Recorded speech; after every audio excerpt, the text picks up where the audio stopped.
Hello बच्चों, स्वागत है आपको हमारे चैनल एक्सीलेंट कोचिंग सेंटर पे। अभी हम लोग अब क्या करेंगे, क्लास 10th के Bihar board official model paper 2024 का मैथ सब्जेक्ट का सब्जेक्टिव क्वेश्चन देखेंगे। इससे पहले हम क्या किए हैं, आपको 21 तक वीडियो मैथ के जो या सब्जेक्टिव क्वेश्चन है इसका वीडियो हम बना चुके हैं। और मॉडल पेपर बनाना बहुत ज़रूरी है। अगर मॉडल पेपर नहीं बनाते हैं तो आपको एक एग्ज़ाम का स्तर नहीं पता चलेगा। मॉडल मतलब होता है कि एक या ढांचा कि आपको इस तरह के क्वेश्चन पूछे जाएंगे, समझ गए। तो मॉडल करके ज़रूर जाना चाहिए, क्योंकि मॉडल ही पेपर से एक बार ऐसा हुआ है कि पूरे हूबहू फाइनल में भी मॉडल पेपर से ही क्वेश्चन पूछ दिया गया। तो इसीलिए आप लोग मॉडल पेपर ज़रूर करके जाइए। और ठंडी में सभी आदमी अच्छे होंगे और सभी आदमी आराम से घर पर स्टडी कर रहे होंगे। ये चीज़ ज़रूरी है अभी कि ठंड है तो ये नहीं कि पढ़ाई नहीं करना है, करते रहिए। और जो हमसे हो सकता है आप कमेंट कीजिए कि हाँ सर हमको ज़्यादा से ज़्यादा वीडियो चाहिए, तो मैं ज़रूर, वैसे तो हमको बहुत दिक्कत हो जाती है वीडियो अपलोड करने में, क्योंकि एमबी का अभाव पड़ जाता है, ठीक है। तो फिर भी जितने एमबी रहते हैं तो फिर से हम रिचार्ज करवा करके आप लोगों को, देखिए मैं दोबारा वीडियो देता हूँ। क्लास 9th का बना रहा था, रोक दिए, अभी 10th पर ज़्यादा से ज़्यादा वीडियो बना रहे हैं। और क्लास मैट्रिक परीक्षा जो 2025 में देंगे, इसका भी सेपरेट वीडियो आप गणित स्टार्ट कर चुके हैं, उसका आप मेरे प्ले लिस्ट पर देख सकते हैं। हम एकदम पूरा वास्तविक संख्या से पढ़ा रहे हैं। चलिए कंटिन्यू करते हैं हम लोग। कहाँ तक, फिर से सुमन बताइए कहाँ तक हो गया था? 21 तक हो गया था। हम लोग 22 से कंटिन्यू करते हैं। 22 नंबर क्वेश्चन इस प्रकार है, कुछ बैठो हम बता रहे हैं। 22 नंबर क्वेश्चन इस प्रकार है कि y अक्ष पर एक ऐसा बिंदु ज्ञात कीजिए जो बिंदु इतना और इतना से समदूरस्थ हो। तो इस तरह के क्वेश्चन एक रह सकता है कि y अक्ष पर, x अक्ष पर वो ऐसा बिंदु ज्ञात कीजिए। ध्यान दो ना राजी, y अक्ष पर या x अक्ष पर एक ऐसा बिंदु ज्ञात कीजिए जो दो बिंदुओं से समदूरस्थ। तो ऐसे स्थिति में आप डायग्राम बनाना बहुत इंपॉर्टेंट है। डायग्राम कैसे बनेगा तो ध्यान देंगे, डायग्राम कैसे बनाएंगे। ये रहा 22 नंबर क्वेश्चन। मैं तो प्रत्येक 30 में 30 बनाऊंगा, लेकिन आपको 30 में से केवल 15 ही का आंसर देना है। ज़्यादा इंटेलिजेंट नहीं बनिएगा। और 8 गो दीर्घोत्तरीय पूछेगा, इस 8 गो में से कोई 4 गो आपको 8वां हम दीर्घोत्तरीय क्वेश्चन समझा देंगे जितना संभव हो सकेगा। और ज़रूर कम से कम 4 गो क्वेश्चन बना के आना है आप लोगों को। तो इसमें कह रहा है एक बिंदु, तो आप एक्स वाई अक्ष पे है तो वाई का निर्देशांक तो कुछ होगा और एक्स वाला क्या हो जाएगा 0। ये चीज़ सभी के दिमाग में चला जाना चाहिए कि वाई अक्ष पे होगा तो एक्स हो जाएगा 0 और वाई जितने नंबर पे होगा वही तो वाई बराबर तो निकालनी है। अगर एक्स अक्ष पे होता तो हम एक्स का एक्स लिखते, वाई को क्या कर देते 0।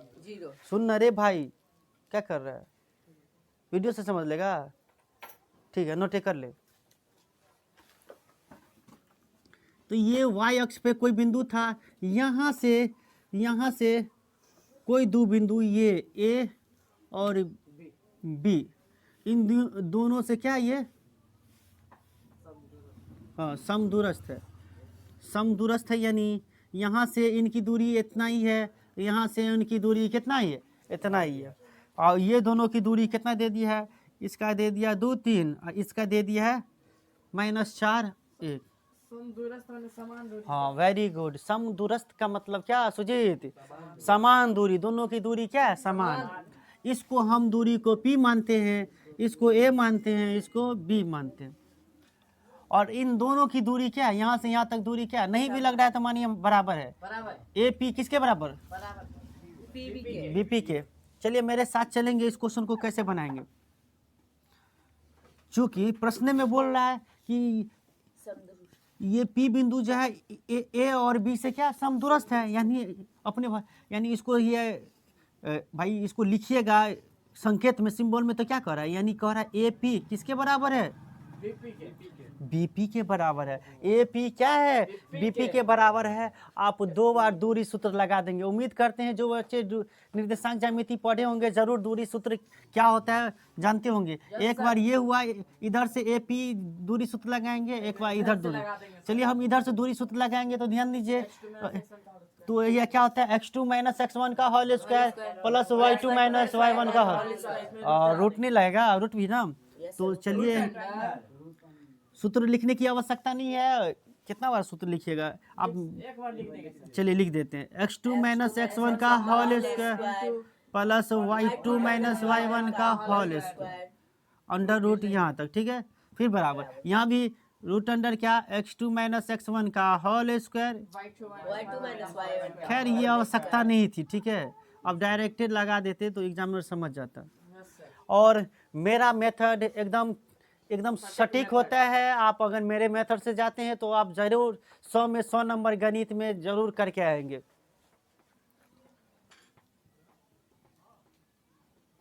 चलिए हम AP के तरफ है, AP तो ये x1 y1 कहलाएगा, ये x2 y2।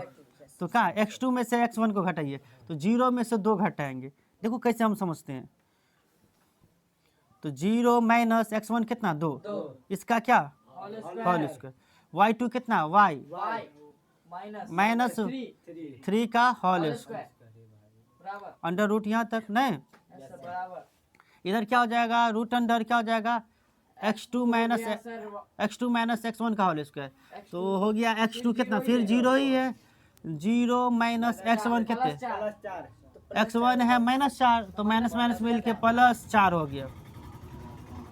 सभी बच्चे समझ रहे होंगे। फिर से समझिए, ये देखिए BP है तो B वाला पहले x1 y1 x2 y2, तो यहाँ से ऐसे घटा है। उम्मीद कर रहे हैं समझ रहे होंगे। चलिए अब यहाँ आ जाइए, y2 में से तो y में से घटाएंगे -1। अब बताइए अपने लोग को तो y बराबर निकालना है। सुमन क्या निकालना है, y बराबर, तो ये रूट अपने लोग को हटाना पड़ेगा y पर से, यहाँ भी y पर से, तो हम क्या करेंगे दोनों ओर वर्ग करने पर, दोनों ओर वर्ग करने पर, दोनों सर ऐसे नहीं हो सकता है, रूट कट जाएगा। नहीं ऐसे नहीं काट सकते, दोनों ओर वर्ग करने पर। अगर सर हम नहीं लिखे ऐसे वर्ग कर दे तो भी चलेगा, आप कर सकते हैं। दोनों ओर वर्ग करने पर वर्ग भी कीजिए और साथ में कुछ कैलकुलेशन है तो उसको भी कर लीजिए। 0 में से 2 को घटाइएगा तो -2 का होल स्क्वायर प्लस y -3 का होल स्क्वायर, और यहाँ क्या चल रहा है अंडर रूट 2 का वर्ग, तो इसका होल स्क्वायर बराबर। इधर हो जाएगा 0 में 4 जोड़िएगा तो 4 का होल स्क्वायर प्लस y -1 का होल स्क्वायर, और कहाँ ये सेम चीज रूट वाला है, हाँ इसका वर्ग कर रहे हैं तो इसका वर्ग करने पर यहाँ बराबर का चीज। अब बताइए, अब अगर स्क्वायर करते हैं तो स्क्वायर से क्या होता है, रूट हट जाता है, रूट हट जाएगा, ये रूट हट जाएगा। अब केवल हम संख्या ही वाला, रूट के अंदर में जो संख्या उसी को लेकर के चलेंगे। नेक्स्ट एक स्टेप लिखा जा सकता है, चलिए -2 का स्क्वायर 4 प्लस, याद कीजिए तो a -b का होल स्क्वायर है तो बैठा दे a -b का whole square, a square -2ab है ना, 2 a है y, b कितना है 3 और प्लस b स्क्वायर यानी 3 का होल। एक स्टेप कर दिए, यानी भाई रूट में से क्या y -3 का होल स्क्वायर तो लिखना ही पड़ेगा, हम स्क्वायर ही बैठा दिए।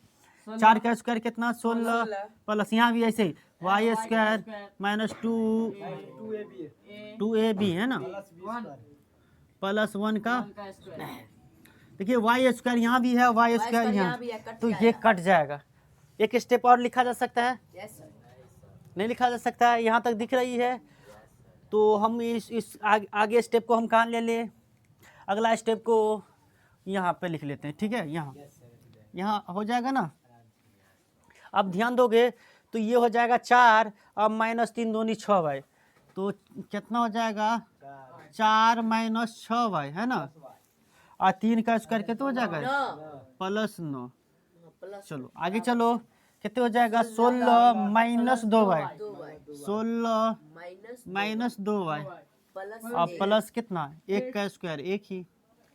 चलिए y बराबर निकालना है, अपने लोग को y का मान निकालना है, जो यहाँ पर जो p बिंदु होगा वही हमारा क्या होगा, यही आंसर हो जाएगा। अब ध्यान देंगे अब 4 और 9 कितने हो गया 13 - 6y, वैसे इधर भी जोड़ लीजिए 16 1 17 - 2y। अब ध्यान से देखिए, ये संख्या को इधर ले आते हैं तो 13 और 17 इधर आ जाएगा तो -17, इधर माइनस में 2y है दो और 6y इधर जाएगा तो प्लस 6y। कितना हो जाएगा इधर 13 में से 17 घटाओ, 13 में से 17 घटाएंगे तो माइनस का 4 आएगा -4 बराबर कितना 6y में से 2y घटेगा तो 4y। 4y एकन 4 कट गया -1 -1 बराबर y, यानी इसीलिए y बराबर कितना -1। y का मान नहीं निकालना था अपने लोग को, उस बिंदु का निर्देशांक निकालना था जो y अक्ष पे हो और इतना इतना से क्या हो समदूरस्थ हो। तो आ गया, यानी p का निर्देशांक क्या हो गया, p का निर्देशांक ही मेरा आंसर हो जाएगा। p का निर्देशांक क्या हो गया था, हमने क्या माना था 0y माना था और क्या आ गया 0 और y का मान कितना आ गया मैंने। तो इस पर दिख रहा है ये दिख रहा है। तो इस प्रकार से आंसर हो गया। चलिए आंसर को हम चेक भी करते हैं कि सच में समदूरस्थ आया कि नहीं। सही बच्चे ध्यान देंगे, आपको बस इतना ही लिख देना है एग्जाम में, लेकिन हम जांच कर लेते हैं कि हमारा आंसर सही है कि नहीं। तो इसमें इस तरह से आप लिख देंगे जांच। आप यहाँ पे कल्पना कीजिए कि ये बिंदु क्या निकला 0 और -1। अब चलिए इन दोनों AP बराबर निकालिए। अब AP बराबर निकालिएगा तो √x2 - x1 का होल स्क्वायर 0 - 2 का होल स्क्वायर 0 - 2 का whole square plus y2 - y1 का होल स्क्वायर। तो y2 है -1 माइनस y है -3, इसका क्या होल स्क्वायर कितना हो जाएगा -2 का स्क्वायर हो जाएगा 4, इधर हो जाएगा 4 नहीं 4 नहीं हो जाएगा 3 3 4 हो जाएगा, 4 का स्क्वायर कितना हो जाएगा 16। तो कितना हो जाएगा √20। ये दूरी कितना है √20। अगर रूट में से निकालिएगा तो 4 5 20 तो 2 √5। चलिए हम रूट में से भी निकाल लिए। चलिए एपी की दूरी कितना है 2 √5। अब हम बीपी निकालते हैं, बीपी निकालते हैं तो फिर से क्या निकालेंगे 0 - 4 का होल स्क्वायर। तो 0 + 4 का होल स्क्वायर हो जाएगा कि नहीं प्लस। अब -1 में से 1 घटाएंगे इसका होल स्क्वायर। तो बताइए कितना हो जाएगा 4 का स्क्वायर 16 प्लस -2 -2 का स्क्वायर कितने 4 ही। तो कितने आ गया √20। 20 में से क्या निकलेगा 2 √5। तो इस तरह से देखिए हमने जो मेरा आंसर आया माइनस में 0 -1, हम इन दोनों के बीच की दूरी निकाल के देखे तो हाँ सही में समदूरस्थ है। देख लिए ना क्या होता है समदूरस्थ, कि इन दोनों के बीच की दूरी, ये बिंदु और ये बिंदु के बीच की दूरी और ये बिंदु और ये बिंदु के बीच की दूरी समान है। उसी चीज को हम लोग क्या कहते हैं समदूरस्थ। याद रखिएगा, आपको y हमेशा y अक्ष पर नहीं पूछ सकता, हो सकता है आपको x अक्ष पर दे दे, तो आपको x वाला को x का निर्देशांक मानना है और y वाला को 0 मान ले। उम्मीद करते हैं समझ गए होंगे। जांच नहीं उतारना था, जांच समझना था। ठीक है, आप इतना बना देंगे 2 में 2 नंबर मिल जाएगा। आप लोग स्क्रीनशॉट ले लीजिए या उसे नोट कर लीजिए और समझ गए हैं तो खुद ही से बनाइए। अगले क्वेश्चन हम लोग कर रहे हैं। ठीक है, वीडियो को रोक दीजिए। चलिए 23 नंबर क्वेश्चन करते हैं ना, बस हुआ है ना। और 23 नंबर क्वेश्चन संरेखी पर आधारित है। तो संरेख सिद्ध करने के लिए अगर 3 बिंदु दिया रहे और संरेख सिद्ध करने के 2 मेथड है, या तो दूरी सूत्र का प्रयोग करके से सिद्ध कीजिए। इसमें केवल कह रहा है सिद्ध करने के लिए, तो दूरी सूत्र से बहुत ज़्यादा बड़ा हो जाएगा। तो हम क्या करते हैं त्रिभुज के क्षेत्रफल से भी निकाल सकते हैं। यदि त्रिभुज का क्षेत्रफल हो जाए 0 के बराबर तो त्रिभुज क्या से तीनों बिंदु क्या होगी संरेखी होगी। तो हम क्या करते हैं, अभी 3 बिंदु दिया है इस प्रकार से 23 नंबर क्वेश्चन है। बिंदु 2 - 2 है ना, और क्या दिया है -3 और 8, और क्या दिया है -1 और 4। ये इस प्रकार से 3 बिंदु दिया है। तो आप सबसे पहले क्या करो त्रिभुज का क्षेत्रफल निकालो। यदि त्रिभुज का क्षेत्रफल हो जाए 0 तो समझ लेना कि ये तीनों बिंदु क्या है संरेखी है। यदि x का कहता मान निकालने के लिए तो हम बराबर 0 कर ही देते, तीनों बिंदु संरेखी दिया ही रहता। ऐसे क्वेश्चन आएंगे तो हम जरूर करवाएंगे आप लोगों को। खैर ये तीनों बिंदु संरेखी है। इसके 2 तरीके हैं, दूरी सूत्र का प्रयोग करके और त्रिभुज के क्षेत्रफल से निकाल सकते हैं। तो हम अभी त्रिभुज के क्षेत्रफल निकाल रहे हैं। यहाँ पर लिख लेते हैं कि यहाँ क्या सब दिया हुआ है। ठीक है, यहाँ x1 कौन कहलाता है, x1 कहलाता है ये x1 2 है। अगर आगे चले तो x2 कौन है -3 और x3 कितना है। अगर नहीं समझ जाते इसी में से तो क्या लिखिएगा, नहीं समझते हैं, जो बच्चे नहीं समझते इसको अलग से आप इस तरह से लिख सकते हैं। y1 कितना -2 y2 कितना, y3 कितना, समझा सुजीत? समझ गया? चलिए निकालते हैं त्रिभुज का क्षेत्रफल। त्रिभुज का हाँ याद है सूत्र? सुमन तुमको तो याद है, इसीलिए त्रिभुज का क्षेत्रफल क्या करेंगे, 1/2 बड़ी कोष्ठ x1 into y2 minus y3 छोटी कोष्ठ बंद, फिर यहाँ पे प्लस लेंगे, टू लिए हैं तो बढ़ते क्रम में एक बढ़ के चलेंगे, एक बढ़ेंगे तो y में चलेंगे तो y3 आता है, और y3 के बाद y4 भी आता है, नहीं आता है तो y1 में से पीछे, फिर पीछे आकर के घटाइए, ठीक है, फिर plus x3 y1 minus y2। हम बताए थे ना ट्रिक, याद है? यही ट्रिक से याद है या भूल गए हो? बस मान बैठा दोगे आंसर आ जाएगा। यदि 0 आंसर आ गया तो संरेखी है, 0 नहीं आंसर आया तो संरेखी नहीं है। और कह रहा है आपको कह रहा है सिद्ध करने के लिए संरेखी है, तो क्या लग रहा है नहीं आएगा? 100% ये 0 आएगा। जब कहे सिद्ध कीजिए कि ये तीनों बिंदु संरेखी है तो समझ लीजिए कि निश्चित है संरेखी है, ये होगा ही, 0 आएबे करेगा। कभी सर नहीं भी हो सकता है, आएबे करेगा, कैसे नहीं हो सकता? चलिए x1 ध्यान से देखिए, अब इधर को छोड़िए, आप यहाँ से देखिए x1 कितना है 2 इंटू y2 कितना, भाई y2 है ना, ये y2 है ना, 8 माइनस y3 कितना 4। इतना में कोई दिक्कत? मान बैठाने आते हैं? सभी बच्चे मान बैठा लेते हैं। देखिए कैसे मान बैठाते हैं, प्लस x2 कितना है -3, और यहाँ प्लस है तो हम कर देते हैं प्लस -3। y3 कितना है, y3 है 4, y1 कितना माइनस में 2 है तो माइनस क्या हो जाएगा, +2, फिर प्लस x3 कितना है, x3 है माइनस में 1 तो हम क्या कर देते हैं माइनस में 1, फिर y1 -2 और y2 कितना माइनस में 8। छोटी कोष्ठ बंद, बड़ी कोष्ठ बंद। बस एक ही स्टेप तो ध्यान से रखना है। जब ये एक स्टेप अच्छे से रख लेंगे तो रह गया कैलकुलेशन का पोर्शन। चलिए साथ में करते हैं, 1/2 2 गुण्य 8 में से 4 गया 4 ही, -3 गुण्य 4 में 2 जोड़ेंगे तो 6, -1 गुण्य 2 में 2 जोड़ेंगे तो -10। छोटी कोष्ठ बंद, मध्यम कोष्ठ बंद। कितना हो गया, 1/2 8 माइनस 18 माइनस प्लस 10 एकन 10 कितना हो जाएगा, 1/2 कहाँ 20 हो रहा है, 10 में 10 जोड़ेंगे तो 18 माइनस 18, 1/2 बराबर दिख रहा है वीडियो की नहीं, 18 में से 18 घटाएंगे तो कितना 0, और 1/2 में हम 0 से गुना करेंगे तो क्या हो जाएगा सबको। ये चीज़ नहीं दिख रहा है।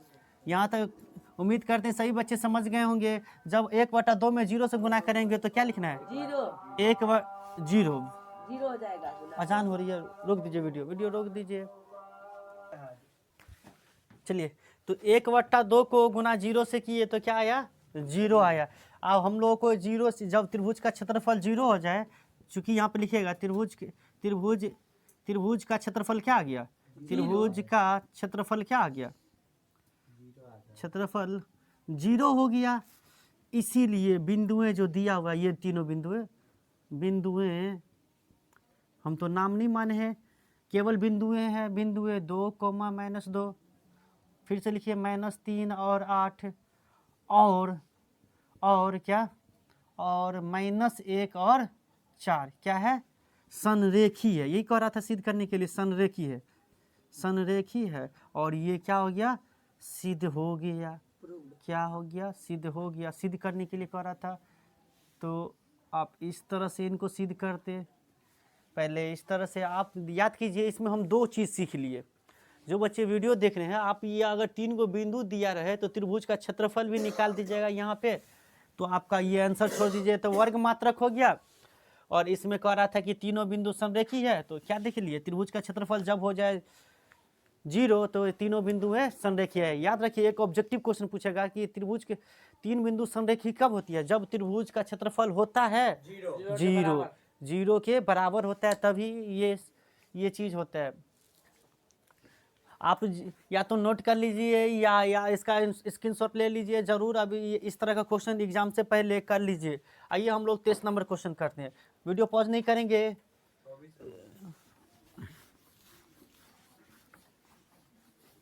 आज 25 तक कर देते हैं क्या सुमन?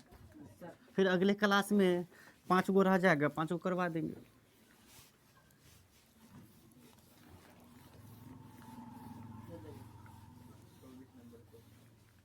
देखो इस ठंडी में कैसे पढ़ाई होगी, सेल्फ स्टडी ज़्यादा करने होंगे, ठीक है। और 8 घंटा सेल्फ स्टडी फॉलो कीजिए, तभी आपका ड्रीम तक पहुंचेगा। ऐसे ड्रीम नहीं आ जाएगा, समझ रहे हैं? लाइए लाइए ना क्वेश्चन, लाइए ना। चलिए अगला क्वेश्चन है क्षेत्रमिति से, और या 24-25 दोनों क्वेश्चन हम क्षेत्रमिति से है। दोनों क्वेश्चन साथ में करके आज का क्लास एंड करेंगे और 25 से आगे कंटिन्यू लिख करके लाएंगे सुमन। तो 24 नंबर क्वेश्चन कुछ इस प्रकार से है।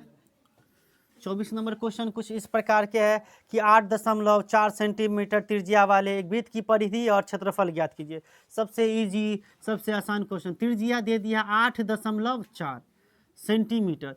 दो चीज निकालिए, वृत्त की परिधि निकालिएगा तो 1 नंबर, और वृत्त का क्षेत्रफल निकालिएगा तो 1 नंबर। तो 2 नंबर मिल जाएगा। दो चीज कर रहा है, इसीलिए वृत्त की परिधि। तो वृत्त की परिधि है ना, वृत्त की परिधि जिनसे पूछेंगे वही बताएंगे वृत्त की परिधि क्या होता है। दिगंबर बताएंगे वृत्त की परिधि बराबर, वेरी गुड। वृत्त की परिधि बराबर क्या होता है? 2 पाई आर। मान पुट कर देंगे, 2 पाई का मान 22/7 लेंगे, और आर के जब पे 8.4 दशमलव उड़ाएंगे तो 10 हो जाएगा। इसको काटोगे तो शायद 12/7 = 84 हो जाएगा। नहीं, 12 बार में कट गया। कितना बार में? 12। अब केवल सभी को गुना कर दो, 1 अंक के बाद दशमलव लगा देना।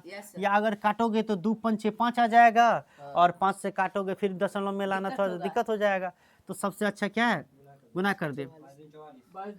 44 में गुना 12 से कितने हो जाएगा? 44 दूना 88, 44 सेकंड 44, 8 12 5 कितने? 528, और 1 अंक के बाद दशमलव लगाएंगे तो कितने हो जाएगा? ये 1 अंक का दशमलव 8 सेंटीमीटर। समझ गए? अभी ये नहीं, इतना ही नहीं है, अभी इसमें कह रहा है क्षेत्रफल भी। तो चलेंगे अब क्या करेंगे, वृत्त का क्षेत्रफल, वृत्त का क्षेत्रफल भी बोल रहा है। तो चलिए क्षेत्रफल, चलिए तुम ही बता दो जामी कि क्या होता है वृत्त का क्षेत्रफल। पता है ना रे तुमको? त्रिभुज का क्षेत्रफल क्या होता है? पाई आर स्क्वायर। तो क्या हो गया? 22/7। आर की जब कितने? 84, 8.4 गुने 8.4, यहाँ दशमलव उड़ाओगे तो 10, यहाँ दशमलव उड़ाओगे तो 10, फिर से 12 बार में 12 7 84। सभी को गुना कर दो, इस बार 2 अंक के बाद दशमलव लगाओगे। बताओ जल्दी से गुना करके बताओ। एक आदमी गुना करेंगे जल्दी से फास्ट में, सेंटीमीटर स्क्वायर। ये क्वेश्चन बच्चों कंप्लीट हो गया। केवल 8.4 सेंटीमीटर त्रिज्या दिया था, वृत्त का परिधि और वृत्त का क्षेत्रफल पूछ रहा था, निकाल देंगे। चलिए अगले नंबर क्वेश्चन है कुछ इस प्रकार से, त्रिज्यखंड निकालना है। बहुत ही लाजवाब क्वेश्चन। 25 नंबर क्वेश्चन कह रहा है त्रिज्या 4 सेंटीमीटर, यानी आर बराबर कितने? 4 सेंटीमीटर। और ध्यान देंगे सभी आदमी, एक वृत्त के त्रिज्यखंड का क्षेत्रफल ज्ञात कीजिए जिसका केंद्रीय कोण 30 डिग्री है। याद कीजिए, केंद्रीय कोण को हम थीटा मानेंगे। केंद्रीय कोण को क्या मानेंगे? थीटा। केंद्रीय कोण को क्या मानेंगे? थीटा। तो कह रहा है थीटा बराबर 30 डिग्री हो, आर बराबर 4 सेंटीमीटर हो, तो त्रिज्यखंड का क्षेत्रफल जिनसे पूछेंगे वही बताएंगे। सुमित कुमार बताएंगे त्रिज्यखंड का क्षेत्रफल क्या होता है। इसीलिए एक क्वेश्चन जरूर यहाँ से आएगा, त्रिज्यखंड का क्षेत्रफल, त्रिज्यखंड का क्षेत्रफल। सुमन कुमार साहू बताएंगे त्रिभुज का क्षेत्रफल। त्रिभुज का क्षेत्रफल क्या होगा? त्रिभुज का नहीं, त्रिज्यखंड का क्षेत्रफल। चलिए आप बताइए, किसी को नहीं पता है? दिगंबर आपको? वेरी गुड, इनके लिए ताली बजा दीजिए। सही है, थीटा बटा 360 गुने पाई आर स्क्वायर, यानी थीटा बटा 360 और वृत्त के क्षेत्रफल से गुना कर दीजिए। वृत्त के क्षेत्रफल क्या था, पाई आर स्क्वायर, बस। और याद कीजिए ये 12.2 का 2 में 6 सेंटीमीटर त्रिज्या वाले और 60 डिग्री का एंगल रहता है। ये क्वेश्चन जरूर बच्चों ये बहुत भी आए, भले ही यहाँ पे कुछ एंगल तेंगल दे करके त्रिज्या दे करके पूछता है, आपको यही क्वेश्चन इंपॉर्टेंट है। चलिए इस क्वेश्चन को कैसे बनाएंगे दिगंबर कुमार देखेंगे। सही था सूत्र आपका, थीटा है 30 बट्टा 360 डिग्री और गुण है पाई कितना 22/7 और आर के जगह कितना लोगे 22/7 तो ले लिए रे, आर के जगह 4 गुने 4 कर देते, ठीक है। 30 से कितने बार में जाएगा भाई, अरे 30 से कितने बार में जाएगा, सर 30 से 12 बार में, वेरी गुड, 12 बार में जाएगा। फिर 4 से ये कितने बार में जाएगा, 3 बार में, तो आंसर क्या हो जाएगा 22 चौका कितने 88, 22 चौका 88 और 3 सत्ते 21, कटेगा नहीं, दशमलव में लाने की कोई आवश्यकता नहीं है, आप यहाँ भी छोड़ दोगे तो 2 नंबर आपको मिल जाएगा। 22 चौका 88 बट्टा 21 कैसे 7 या 21। उम्मीद करते हैं आज हम 5 को क्वेश्चन बताए हैं, जरूर समझ में आया होगा। वीडियो अच्छा लगा है तो जरूर कमेंट कीजिए और दोस्तों में शेयर कीजिए और इसी तरह का प्यार देते रहिए हमको, ताकि हम और ज़्यादा से ज़्यादा वीडियो बनाते रहे, हम मोटिवेट हुए। चलिए वीडियो देखने के लिए बहुत बहुत धन्यवाद, जय हिंद।